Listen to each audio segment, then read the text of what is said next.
Hari ni kita masuk tajuk baru, chapter 2, differentiation. Salah satu cabang di dalam bidang calculus, okay, differentiation. Jadi, before we go any further, so kita kena tahu dulu mengenai limit. Jadi, kita tengok dulu, what is the idea of limit? What is limit? Okay, sebab kalau kita tak faham limit ni, then kita agak susah untuk kita nak faham apa yang kita buat. Kita boleh kira tapi kita tak faham. Alright. Now, what is limit? Let's say we have a function equation. Okay, cikgu pilih satu function equation x squared minus 9 over x minus 3. Ini awak dah belajar dalam tajuk function form 4. Okay. Di sini, ingat tak yang kita ada buat satu statement di tepi, condition yang x is not equal to 3. Okay, condition ni kita nyatakan apabila kita lihat kepada denominator. So, we can substitute any value of x but not x equal to 3.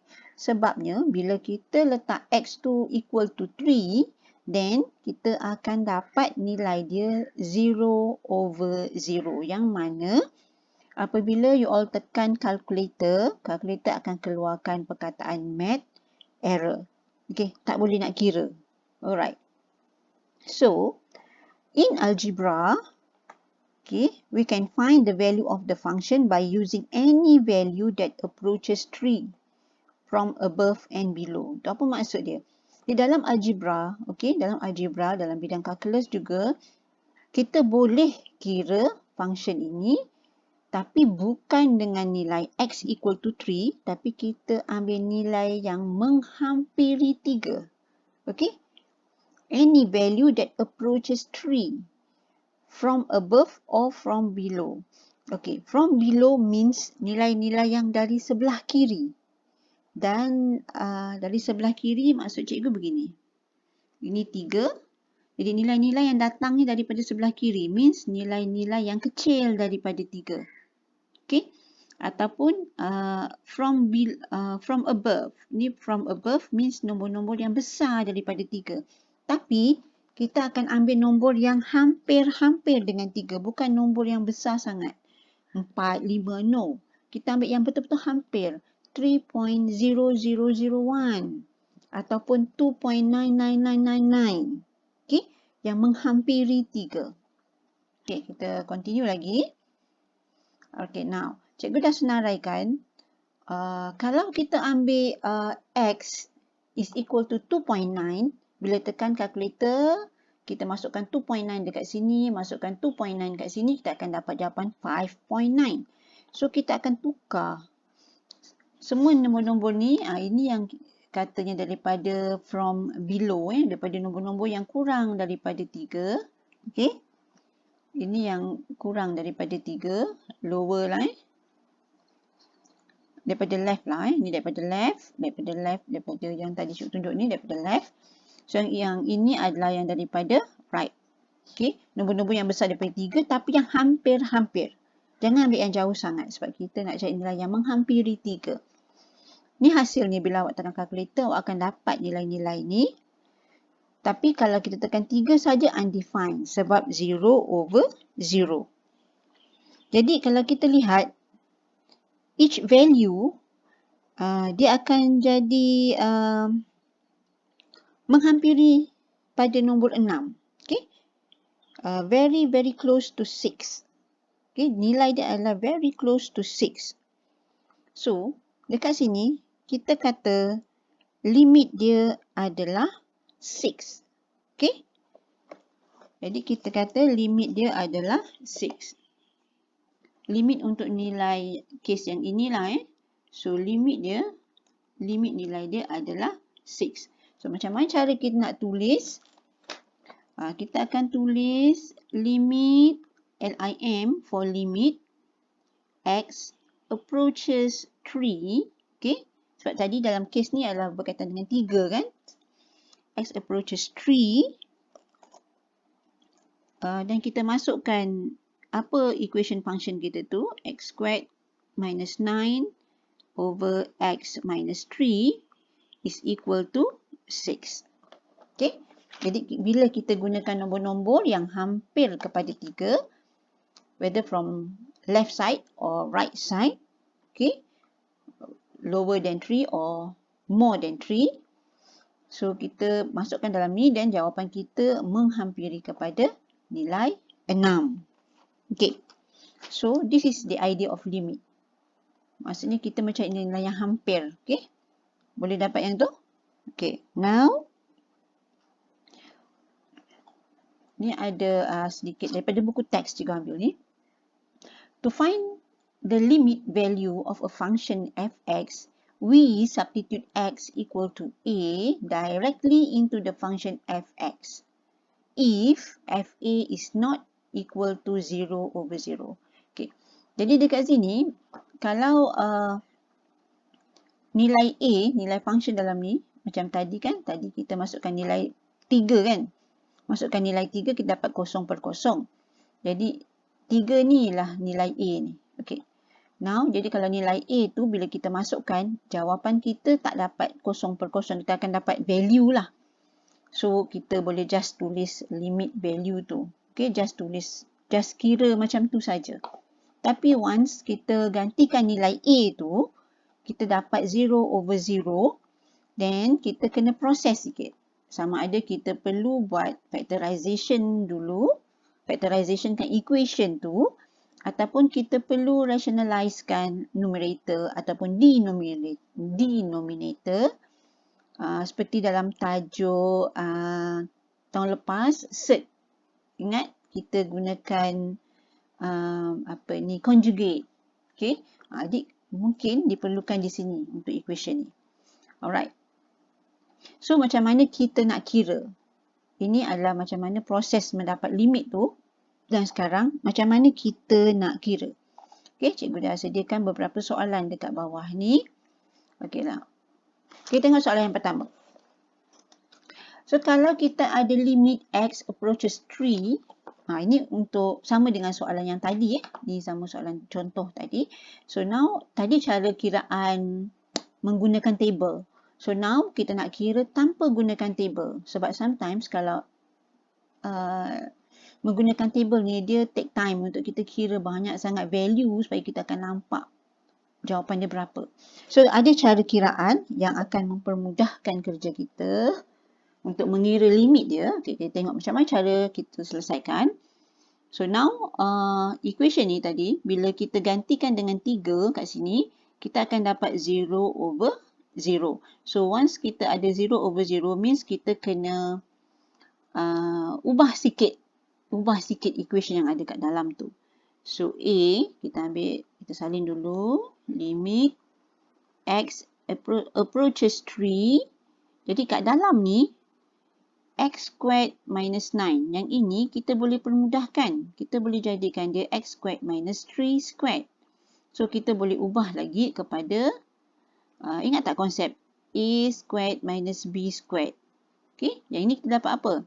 Kita akan dapat A plus B darab dengan A minus B. So, yang ini kita boleh gunakan pada soalan ni. Okay, so untuk menyelesaikan yang ni awak perlukan kemahiran algebra awak ya. Kalau algebra tak cukup mantap, so masalah lah dalam maths ni. Okay, now kita tukar. So, kita akan dapat x minus 3 times x plus 3 divide by x minus 3. So, kita dah simplify, kita dah factorize equation kita. Dan kita dah boleh cancel yang ni. Jadi, soalan kita akan dipermudahkan menjadi x plus 3. So, selepas dah jadi macam ni, bila kita uji lagi, kalau kita masukkan 3 tu, dah boleh dapat value kan? So, maksudnya dah boleh selesaikan lah. Okay, is equal to 3 plus 3 dan dapat 6. Okay, so jawapannya dapat 6. Ini pembuktian secara kiraan. Yang tadi ni pembuktian secara table. Nilai dia adalah sama, 6. Okay, so untuk menyelesaikan limit macam ni aja. Very simple. Yang penting algebra awak kukuh. Awak tahu apa nak buat dan awak boleh selesaikan dengan mudah. Okey. So, kita tengok yang B. Cikgu ada sediakan beberapa soalan kat sini untuk awak lebih faham lah apa yang kita nak buat ni. So, B. Sekejap Alright. Untuk B. Okay, untuk B. Sekarang kita tengok dekat sini. Kalau kita masukkan nilai 2. Kalau kita masukkan nilai 2 pada X ni, adakah dia menjadi 0/0? Tak kan? Okay, kalau tak, kita just kira sajalah. Okay, untuk soalan yang kedua ni, kita tak payahlah buat B baru kat bawah ni, just kita buat equal. Cikgu sambung kat sini je lah sebab dia tak panjang jalan kerjanya. 8 minus 3, masukkan nilai 2, plus 12, masukkan lagi nilai 2 square. So, just kita calculate, kita akan dapat jawapan dia 50. Okay, alright. So, itu bagi limit yang tak ada masalah. Ganti saja 2, boleh dapat jawapan. Tapi yang atas ni contoh untuk limit yang bila kita masukkan nilai 3, dia akan jadi 0/0. So, kita kena ubah Y sikit. Okay, dapat tak idea macam mana nak buat limit ni? Quite simple lah sebenarnya. Tapi just itulah. Algebra lah Memang bermain dengan algebra. Calculus memang banyak bermain dengan algebra. So, mantapkanlah algebra masing-masing. Okay. So, kita pergi pada C. Right, C. C, kita ada, okay. Tengok dulu kalau kita masukkan 3. Kalau kita terus masukkan 3, ada masalah tak? Okay, so kalau kita masukkan 3, tak ada masalah. Then, just masukkan sajalah. 6 plus 4 times 3 divide by 3 squared plus 1. So, selesaikan. Kita akan dapat, negative 3 bukan 3. Silap-silap. Halus sangat. Negative 3. Okay, negative 3. Yang ini tukar negative 3. Ada bracket. So, kita akan dapat 6 minus 12 over 9 plus 1 is 10. So, kita akan dapat jawapan dia negative 3 over 6 minus negative 6. Negative 6 over 10, jadi maksudnya negative 3 over 5. Okay. Itu yang simple. Okay, D. D kalau kita masukkan 5, 25 plus 10 minus 15. Okay, 25 plus negative 25 minus 10 minus 15. So, kita akan dapat kosong kan dekat bawah ni. Jumlah yang bawah ni adalah kosong. So, dekat sini kita perlu proses. Okay. Bila kita nak proses, selagi kita belum substitute nilai X ni, kita kena tulis equation kita ada perkataan limit tu. Okay. Perkataan limit tu mesti ada. So, apa yang kita nak proses? X squared minus 25, kita boleh tukar kepada X minus 5. Okey, lagi satu dalam matematik ni, kalau dalam dah guna bracket bulat, luar kita tukar kepada bracket 4 segi. Supaya kita nampak perbezaannya di mana. Kalau semua dah bracket bulat, nanti kan takut tersilap. Okey, plus 5 divide by, yang bawah ni, X kuasa 2. Kita boleh simplify lagi, kita boleh factorizekan lagi menjadi X minus 3 times X plus 5. Okay. Jadi kat sini kita boleh cancel yang ini. So, masih lagi kita tulis limit sebab kita belum masukkan nilai negatif 5 tu. Okay, kita ada X minus 5 divide by X minus 3. Okay, once awak masukkan saja nilai negatif 5 dalam equation, so limit tu dah hilang. Negative 5 minus 5 bahagi dengan negative 5 minus 3. So, kita ada jawapan kita negative 10 over negative 8. So, simplify lagi 5 over 4. Okay. Ada 4 contoh. Dah makin okey sikit tak dengan limit ni? Okey, ada lagi cikgu sediakan 2 lagi contoh. Okey. Okey, yang ini. Right. Tengok kat sini, yang E ni masuk saja kosong kat sini sudah dapat over kosong kan. Jadi maksudnya yang atas pun dapat kosong per kosong. Jadi maksudnya yang ini kita kena proses lah. Okey, so sini limit kali ni dia guna H. So kita kena tulis H lah. H approaches 0. Okey, sebelum kita nak buat apa ni, kita expand. Okey. Kita expand dulu. Tak boleh nak factorize terus kan? So expand dulu. 36 plus 12H plus H squared minus 36 over H. Okay. Ni 36, ni 36 boleh buang. So, limit H approaches 0. Selesaikan, kita akan dapat dekat sini. Kita factorize terus H, kemudian kita ada 12 plus H over H. Okay, dan kita cancel. Right. Jadi, sekarang dah boleh masukkan kosong. So, kita akan dapat jawapan kita ialah 12. Okay. Alright. Dan kita tengok pada next F. Untuk F ni. Okay, masukkan kosong kat sini akan jadi kosong, kosong, kosong, kosong per kosong. So, kita proses. So, yang ni macam mana nak proses ni? Okay, di sini kita ada limit X approaches 0. Okay, dekat sini ini melibatkan cert. So, kita kena darabkan dengan conjugate. X plus 1 minus 1 over X darab dengan conjugate square root X plus 1 plus 1 divide by square root X plus 1 plus 1. Okay. Ini proses dia panjang sikit lah. Okay, then masih lagi ada limit X approaches 0. Selesaikan yang dalam ni. Darabkan, darabkan. Kita akan dapat X plus 1.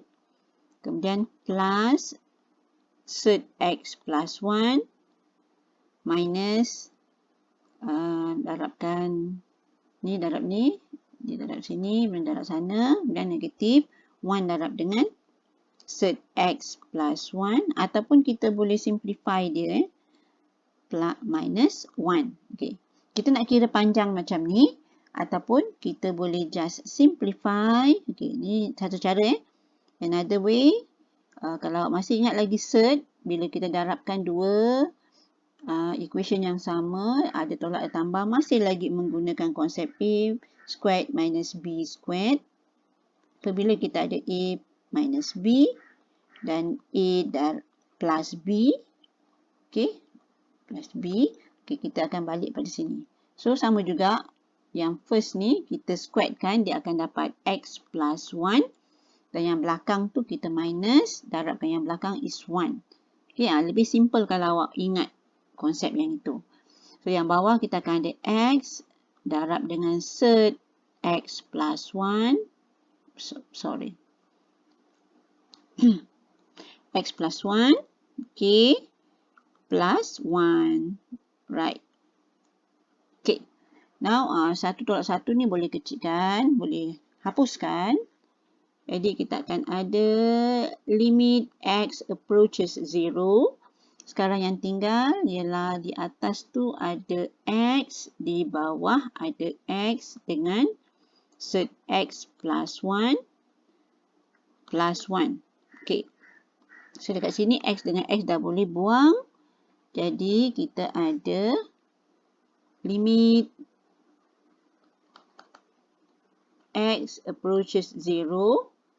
So, now kita ada cuma 1 over cert X plus 1 plus 1. Okay. Saya sekarang ni dah boleh masukkan. Dekat tepi sini lah Dah boleh masukkan nilai kosong lah Masukkan nilai kosong pada X. So, kita akan ada jawapannya 1 over 1 plus 1. 1 plus 1 is 2. Masukkan 1 ke? Oh, masukkan kosong. Astaghfirullahaladzim. Okey. Masukkan kosong. Patutlah nampak macam pelik. Masukkan kosong kat sini. So, kita dapat dia akan jadi cert 1 lah plus 1. Okay. So, 1 over 2. Alright. Okay. So, settle berkaitan dengan limit. Okay. Okay, sekarang kita nak pergi pada first derivative using first principle. Okay, jadi kita dah faham limit. So, limit tu ada kaitan dengan first derivative. Okay, kita tengok sikit nota yang cikgu dah sediakan kat sini.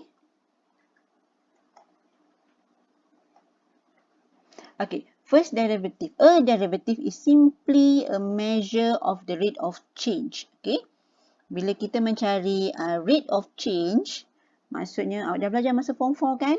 Dalam matematik, kita cari rate of change of speed, rate of change pada time. Okay?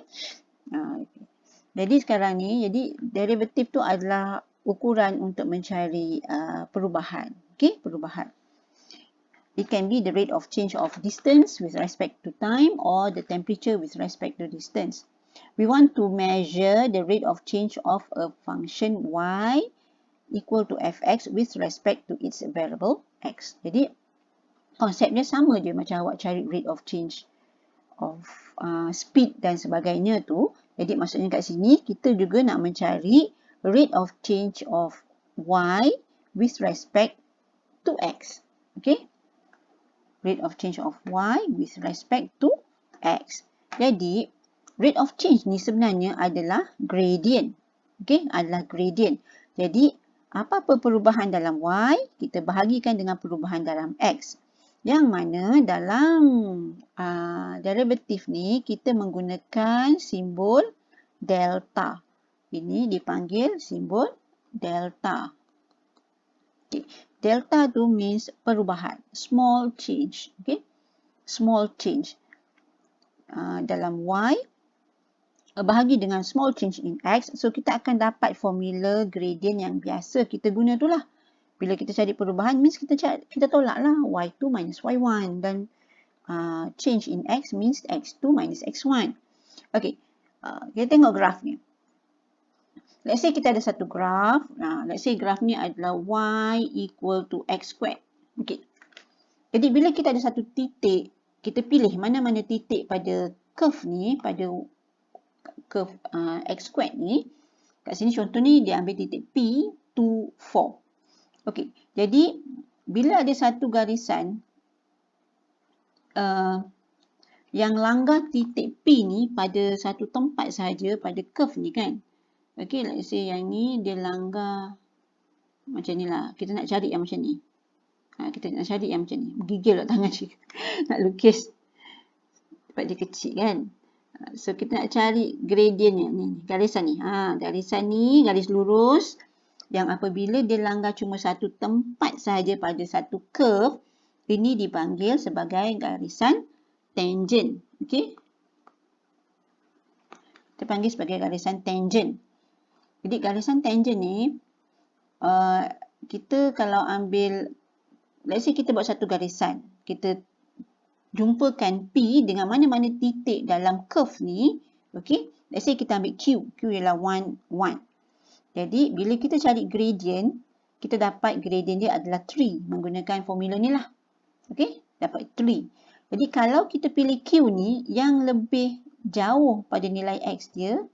Tapi, bila kita pilih lagi jauh, means kita, macam contoh yang kedua tu, kita ambil Q tu 1.5. Okay. Nilai X dia makin jauh. Dan nilai Y dia makin jauh. Tapi, kedudukan dia akan menjadi lebih hampir kepada P. Jadi, bila kita gerakkan Q ni semakin hampir ke P, ikut laluan graf, maka gradient kita akan menjadi lebih tepat kepada gradient tangent yang kita nak ni. Garisan tangent ni. Kita nak sampai garisan ni langgar cuma titik 24 tapi tak langgar lain-lain point atas curve ni. Okay, can you understand me? Okay, jadi bila kita gerakkan Q ni lebih closer kepada P, lebih closer, jadi kita punya garisan pink ni dia akan makin menghampiri apa yang kita nak. Menghampiri pada garisan yang melanggar titik P tanpa melanggar titik-titik lain pada curve. Okey. Ini adalah konsep limit juga. Sebenarnya kita mencari titik yang lebih hampir kepada yang kita nak. Tapi kita tak boleh letakkan Q ni tepat-tepat pada P. Sebab bila Q dengan P bertindih, maka nilai X dia akan sama. Bila nilai X sama, yang bawah ni akan jadi kosong. So, dah tak bolehlah gunakan konsep limit. Okay? Limit itu adalah yang approaches. Menghampiri saja tapi bukan yang sama. Okay. Jadi, apa yang cikgu nak fahamkan kat sini ialah, jadi apabila X tu, nilai Q ni semakin hampir dengan nilai P kita, okay? Jadi, gradient kita akan makin mendekati nilai 4 macam ni. Okay. As X approaches 2, so gradient kita akan approach to 4. Okay, makin hampir. Jadi awak boleh test lah, awak boleh ambil lagi titik lain. 1.5, 1.75, 1.9999. Okay, awak boleh test dan awak lihat gradient dia semakin hampir dengan 4. Okey. Jadi dekat sini, sekejap sorry. Jadi dekat sini, maksudnya bila kita gerakkan dia menghampiri kepada 2, jadi maksudnya limit kita tu X tu akan menghampiri kepada 0. Okey. Limit kita tu akan menghampiri kepada nilai 0. Limit untuk kita punya gradient tadilah. Okey, limit untuk gradient kita tu menghampiri kepada 0. Jadi kita boleh tulis gradient PQ ialah limit X approaches 0 untuk change in Y with respect to X. Okey. Jadi nilai kita menghampiri 0 untuk gradient tau, bukan nilai X. Tadi yang kita cari tu nilai X. Now kita cerita pasal gradient. Okey, gradient kita bila dia menghampiri tu, so maksudnya ini kalau yang sebenarnya lah, tapi kalau dia menghampiri 0, so limit dia memang maksimum dia adalah 0 lah, maksimum untuk gradient. Okey. Jadi dekat sini ini, okey. Jadi ini dipanggil sebagai first derivative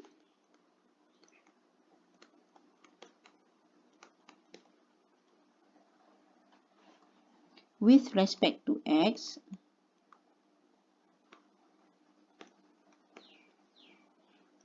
okay. Itu perkataan dia yang dengan kita kata limit untuk gradient dia, limit perubahan gradient dia dengan X itu menghampiri nilai 0.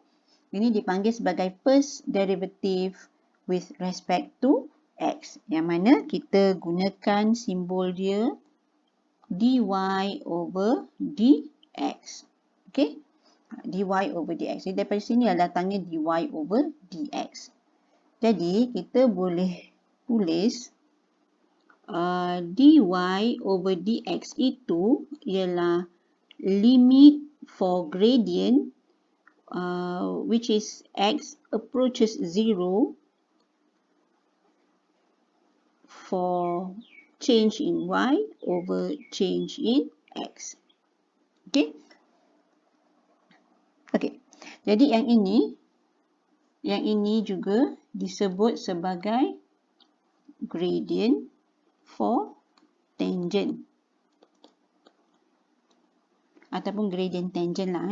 Gradient tangent. Okay.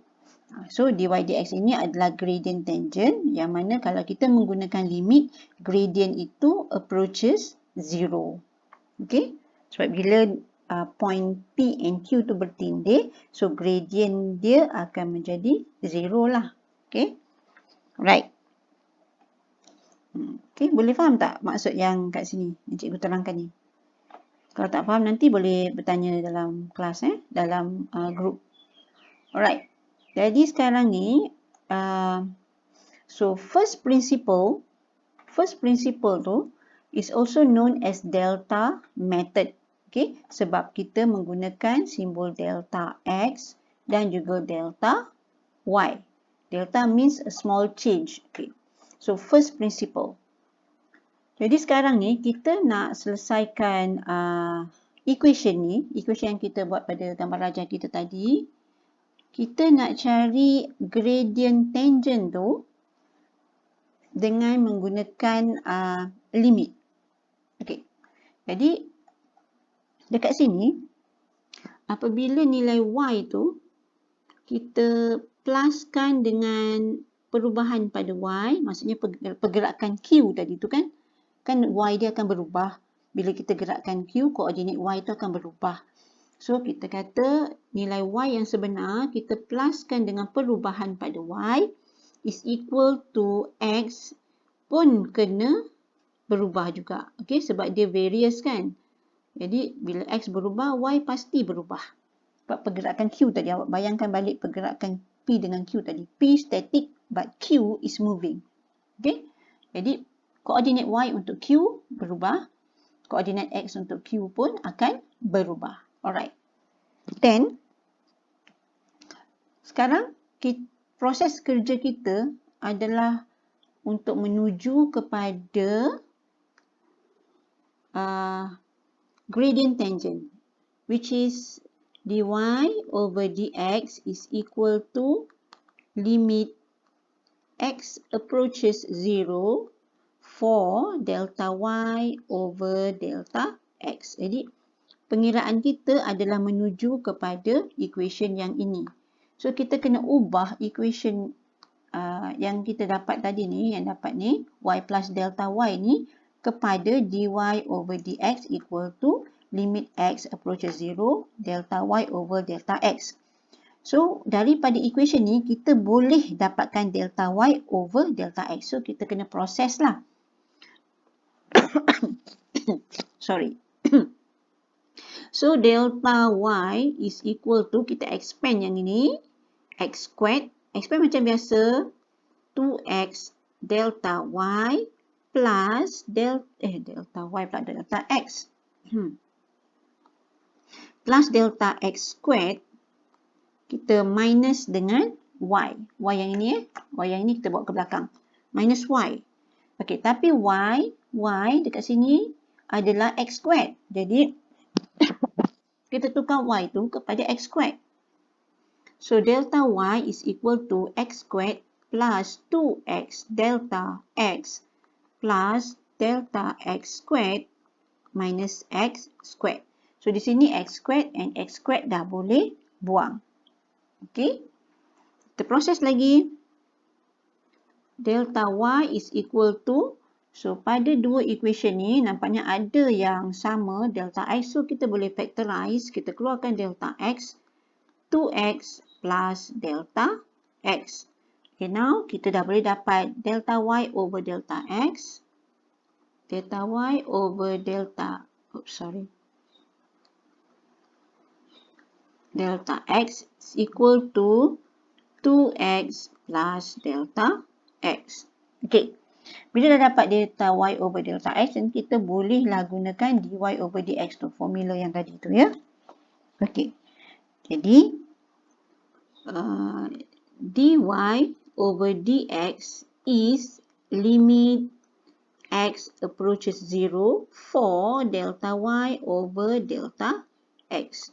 Jadi, kita masukkan nilai ni di sini. Jadi, kita akan dapat limit x approaches 0 untuk 2x plus delta x. Okey, cikgu ada tersilap tadi sikit. Sorry, patah balik. Okay, dekat sini, unknown kita ni adalah delta x, bukan x. So, kat sini kita kena ubah. Okay. Kita ubah sikit kat sini. Ini adalah delta x.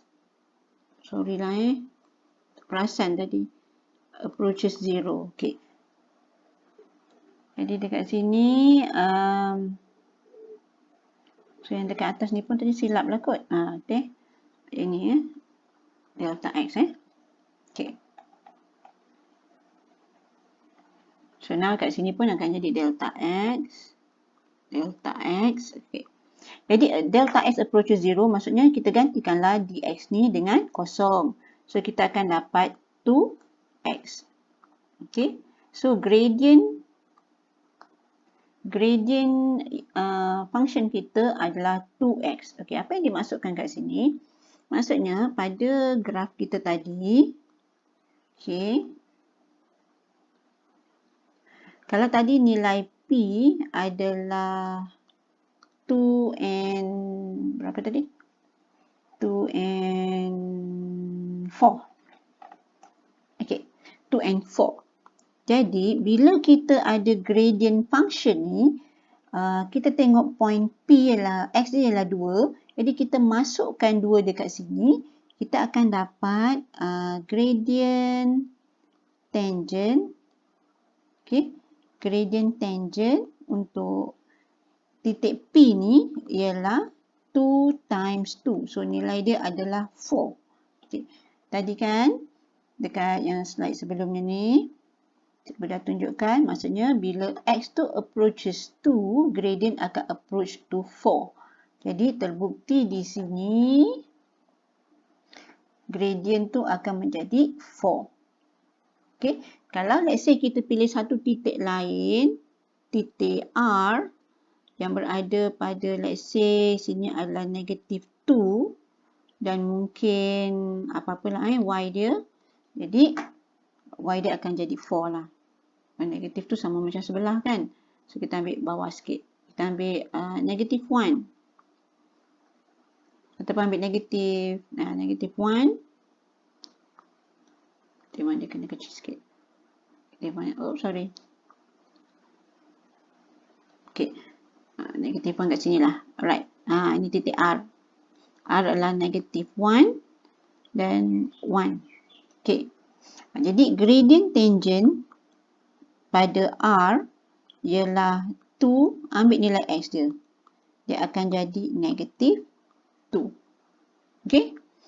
Jadi gradient pada P nilainya positif, gradient pada R nilainya negatif. Okay. Jadi maksudnya gradient tangent ni dia boleh digunakan pada mana-mana titik yang ada atas curve ni untuk kita cari nilai gradient tangent dia. Okay. Itu adalah gradient tangent. Ni adalah gradient function. Okay, kita sebut dia sebagai gradient function.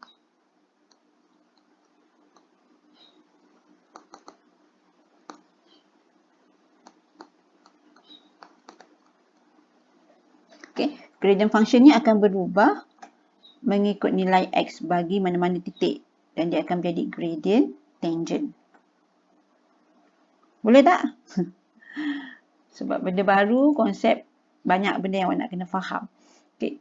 Kalau bagi pelajar cikgu, mana yang tak faham boleh ulang balik apa yang cikgu terangkan kat atas. Kalau still tak faham, boleh tanya dekat group. Tapi kalau bagi pelajar lain, boleh tanya dekat ruangan komen, so cikgu akan jawab. Okay. Alright. So, settle yang itu. Then, cikgu ada sediakan lagi 2 soalan. Okay, ada lagi 2 soalan. Tapi tak sure kat bawah ni cikgu dah siapkan ke tak. Oh, cikgu tak tulis. Alright. Tak apa, kita tulis saja. So, kita nak cari dy over dx by using first principle. Untuk yang pertama, cikgu tulis sajalah equation dia ialah y equal to 5 minus x. Okay. Kita nak cari dy over dx. Maksudnya kita nak cari gradient function. Okay, nak cari gradient function. Using first principle. Jadi kita gunakan proses yang sama. Jadi maksudnya kita akan ambil y plus dengan perubahan pada y. Okey, kalau siapa nak cuba dulu, boleh cuba pause saja video ni. Awak cuba dan nanti baru semak jawapan daripada apa yang cikgu dah buat ni. Okey. Jadi 5 minus x plus dengan perubahan pada x. Okey, kita simplify. Delta y equal to 5 minus x minus delta x minus y. Which is y is 5 minus x. So, kita tukarlah y ni kepada 5 minus x. Okay. Jadi, dekat sini kita ada 5 minus 5. Hilang, habis, kosong. Negatif x tolak minus negatif x. So, negatif x plus x. Habis juga. Hilang. So, kita akan ada delta y equal to negatif delta x. So, kita nak cari delta y over delta x. So, nilai kita adalah negatif 1. Okay, therefore, untuk dapatkan gradient function, dy over dx, kita mesti mencari limit delta x approaches 0, delta y over delta x. Jadi kita masukkan limit delta x approaches 0. Delta y over delta x yang kita dapat ialah negatif 1. So negatif 1 tak ada pun delta x di situ. So tak boleh nak gantikan apa-apa. Jadi jawapan dia terus ambil negatif 1. Okay. Yang ni fix. Dia punya gradient adalah negatif 1. Okay. So kita tengok lagi satu soalan. Last. Let's say cikgu ada y equal to 1 over 3x. Okay, cuba you all buat dulu. Dan baru semak jawapan. Okay, y plus delta y equal to 1 over 3 x sahaja yang kita plus dengan delta x. Okay. So, kita akan ada delta y equal to 1 over 3x. Yang ni kita nak asingkan dulu ke tak payah? Tak payahlah Kita biarkan dalam bracket dulu. Plus delta x. Kita perlu minus dengan y. So, minus dengan y. Jadi, y kita dekat sini ialah 1 over 3x. Jadi, kita tukar y ni kepada 1 over 3x. Okay. So, kita pemudahkan equation kita. Sikit ke atas lah Jadi, kita nak jadikan bawah ni, kita nak, saya ingat pula. So, kita nak jadikan yang bawah ni ialah 3x times x plus delta x. Okay. Jadi, yang pertama ni kita perlu darab dengan x. So, kita akan dapat x. Yang kedua ni kita perlu darab dengan x plus delta x. So, kita akan dapat minus x plus delta x. Okay. So, x minus x tu kosong. Jadi, kita akan dapat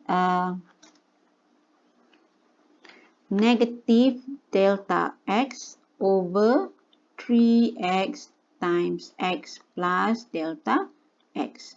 Okay. Jadi, kita nak cari delta y over delta x. Kita akan dapat delta y over delta x is equal to negatif. Yang ni dah turun ke sebelah kan? Dah turun ke bawah sini. So, kita akan tinggal negatif 1 over 3x x plus delta x. Okay.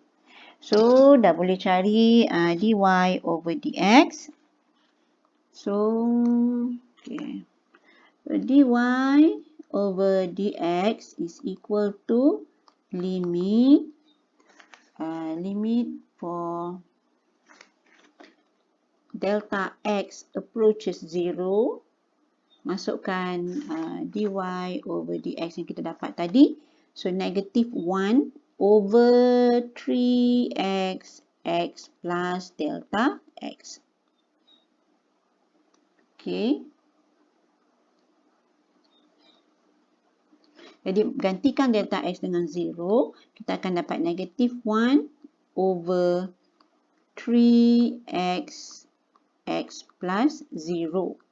Jadi, akhirnya kita akan dapat jawapan kita ialah negative 1 over 3x squared. Okay. Itu yang terakhir. Okay. So, jadi untuk video kali ini, kita cuma kenal kepada idea of limit.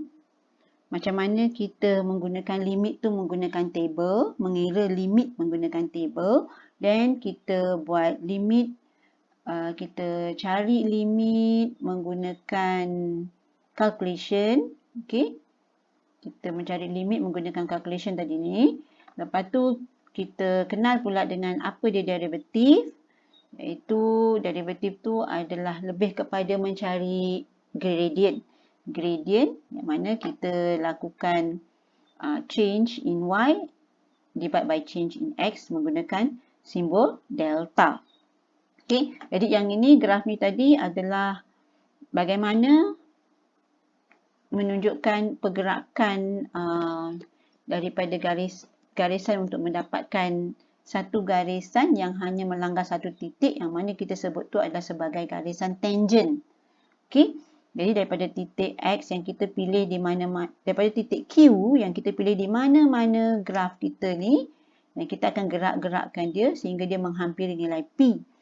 Jadi dari situ kita kenal proses untuk mencari dy over dx, yang mana dy over dx ini adalah gradient tangent ataupun gradient function. Okay, ataupun disebut juga gradient function. Gradient function ialah apabila gradient function. Gradient function ni ialah apabila yang kita kira kita mendapat nilai yang ada x di dalamnya. Let's say dapat 2x.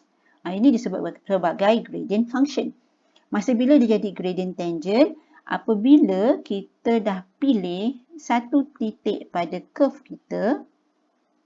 Kita dah pilih satu titik pada curve kita. Dan kita ambil nilai x ni. Kita masukkan dalam gradient function. Dan masa itulah kita dapat gradient tangent, which is gradient tangent itu adalah value, ada nilai. Okay, contohnya kalau dapat dy gradient function dia 2x, maka gradient tangent kita at point P is 2 times 1, jadi gradient dia adalah 2. Garis lurus tu dengan gradient dia 2. Okay. Then kita kenal dengan first principle, yang mana first principle ni adalah bagaimana masa mula-mula dulu kalkulus dicipta. Okay, mereka menggunakan first principle, menggunakan konsep pergerakan garisan PQ tadi tu. Kita cari perubahan Y tambah dengan Y dan perubahan X, dan kita calculate, akhirnya kita mendapat nilai gradient function yang kita nak. Okay, itu overall apa yang cikgu dah terangkan dalam video ni. Jadi, untuk video yang berikutnya, kita akan lihat macam mana kita nak mengira gradient function dengan cara yang lebih mudah. Okay, so that's all for today. Terima kasih.